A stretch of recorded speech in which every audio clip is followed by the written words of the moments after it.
Baptist, but 13 is a very important number to this secret society. There are 13 stripes, there are 13 stars here, which make up the Star of David. The 13 berries, there are 13 leaves, 13 arrows, there are 32 feathers here and 33 feathers there.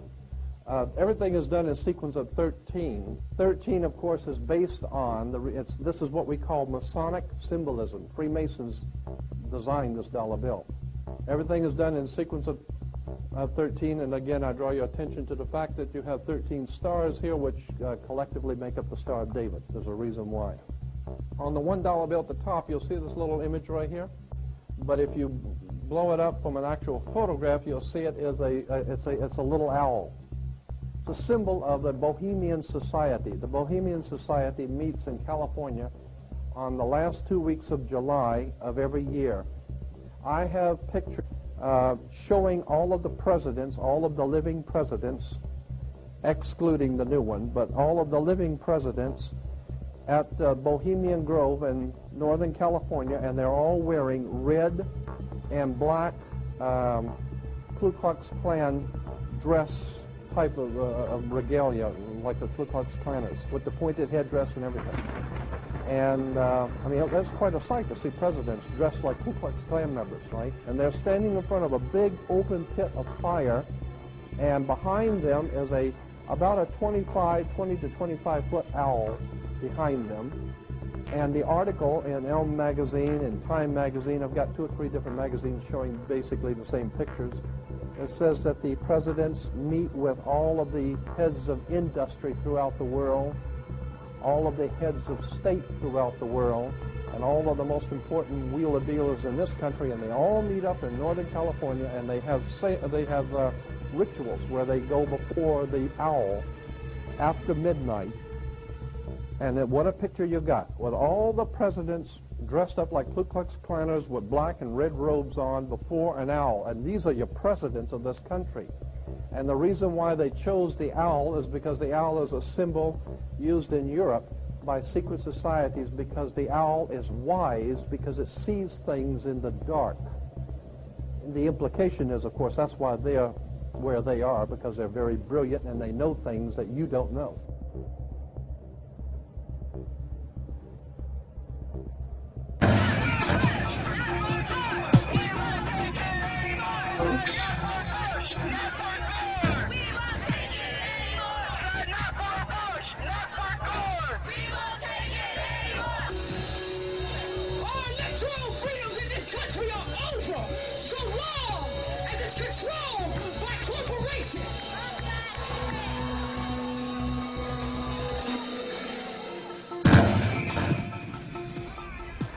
Your living room is the factory.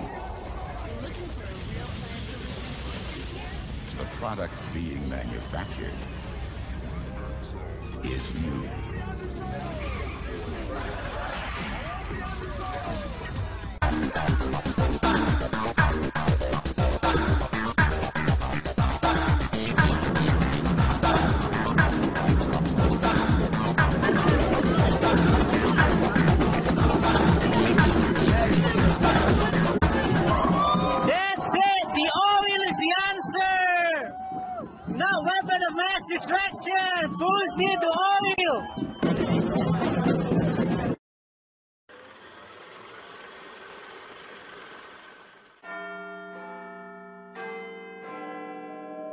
Studying shadows like an indoor cat until dusk, when the sky walks me home.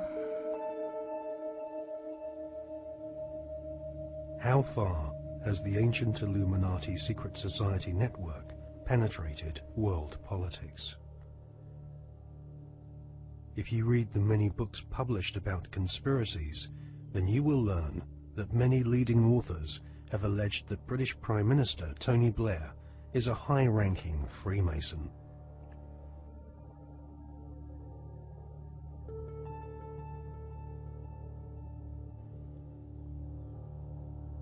Mr. Blair is a Queen's Counsel barrister a profession which has its roots in the Temple Bar, built in London by the Knights Templar secret society in the 12th century.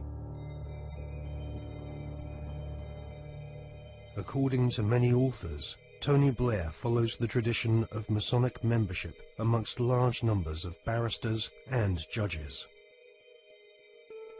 Mr. Blair is allegedly a member of the 1591 Studholme Masonic Lodge, which meets, amongst other places, at the Café de Paris in London.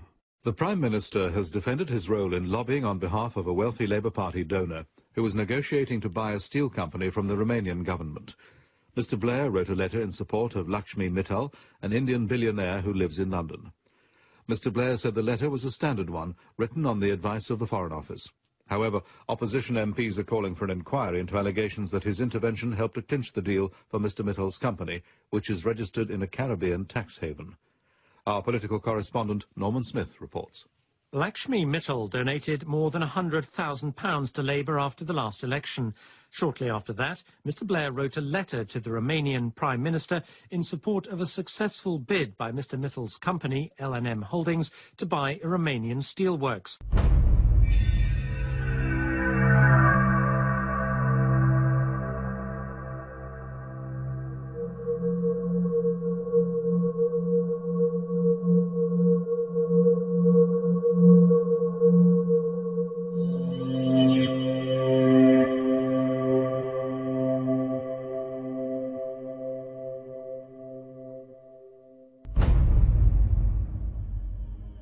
A retired solicitor once described barristers like Tony Blair as highly paid professional liars. So it is unlikely that Tony Blair will ever come clean about his membership of a secret society. However, one thing we can be sure about. The Masonic establishment at the heart of British society does not like being probed or investigated when it comes to matters of Masonic membership. A recent Select Committee inquiry chaired by Labour MP Chris Mullins found that the Metropolitan Police Force and Judiciary were unwilling to force their members to disclose if they were members of secret societies. In a series of embarrassing revelations in the 1970s and 1980s, the British author Martin Short established that the Scotland Yard Vice Squad and senior CID officers were all Masons and taking bribes from pornographers in London's Soho. Martin Short estimates that 1 in 6 British police officers are Masons, and that there are approximately 600,000 Freemasons in Britain today. Many Freemasons occupy highly paid jobs at local borough councils across Britain, which often have Masonic temples inside council buildings, maintained at the taxpayer's expense. In Scotland, Masons used to proudly parade through the streets. After the exposure of local authority frauds involving corrupt Masonic solicitors and councillors,